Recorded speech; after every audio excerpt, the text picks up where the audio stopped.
ఈ 10 దినాలుగా మనం వరద బాధితులు మనం అందరం నాతో సహా మీతో నేను అయితే దేవుని యొక్క ప్రేమను బట్టి గుంటూరు ప్రాంతంలో యేసుక్రీస్తు దివ్య శాంతి నిలయం నందమూరి కృష్ణ గారు మన సంఘానికి వస్తూ ఉంటారు. తెలుసు మీకు. గతించిన వరదల టైంలో 2 సార్లు వచ్చి ఇక్కడ వారు సహాయం చేశారు. వాటర్ కానీ కూరగాయలు కానీ సహాయం చేశారు.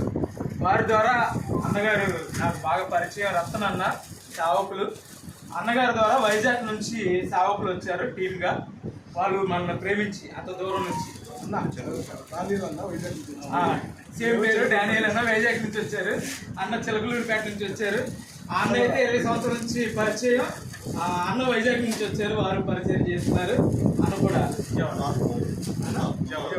నన్నులో పరిచయం ఐడియా దేవుని కృపను బట్టి మన దగ్గరికి రావటానికి దేవుడి కృప చూపించారు. ఇదంతా దేవుని ప్రేమతో ఇదంతా చేస్తున్నారు.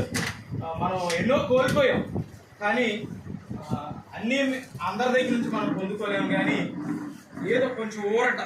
కొంతమంది నన్ను అడుగుతున్నారు, బెడ్షీట్ ఒకటే ఉంటాయి గారు, ఒక్కోటి అక్కడ లేదు అని అంటున్నారు. రాత్రి యాపిల్స్ పంచడానికి ఆ రోడ్లోకి వెళ్తే ఒక పెద్ద నైటీ వేసుకొని ఉంది, ఏమీ లేవు అని చెప్పి తాడు ఒకటి కట్టుకొని అట్టా ఉంది.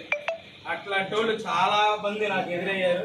అయితే మన సంఘాన్ని ప్రేమించి మన సంఘంలో కూడా చాలా మంది చాలా విధాలుగా కోల్పోవడం జరిగింది. కాబట్టి వారు చిరు కానుకను మనకి అందించడానికి మన మధ్యకు వచ్చారు. ఇదంతా దేవుని ప్రేమను బట్టి సంతోషంగా మీరు దీన్ని స్వీకరించి ప్రార్థించవలసిందిగా ప్రభు పేట మనం చేస్తూ ఉన్నాను.